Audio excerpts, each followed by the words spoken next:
Hneď v okolí tých vodopádov sú takéto rôzne tône, kde ľudia aj miestni, je to obľúbené miesto pre pikniky, sa tu stretávajú a keď nie sú na to veľkou výškou, tak tu z boku všelijak sa snažia kempovať a proste užiť si nej voľné chvíle.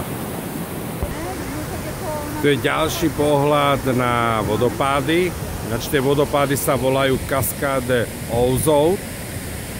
A tu hore je pekne vidieť, ak také krásne miesto sa dá posrať s nejakou takýmto rozostávaným hotelom, ktorý bude hnusne, keď bude dostávaný. Jdeme na druhou stranu, nebo co? Jo, že? Na tú padajúcu vodu sa dá stále pozerať.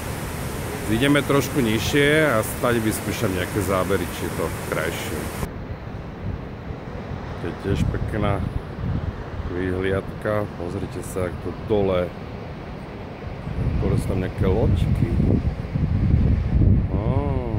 Dole sú loďky, asi s tými loďkami sa dá ísť pod tie vodopády. Musíme sa pokúsiť nejak dostať dole, lebo zo spodu ten pohľad bude namakaný určite.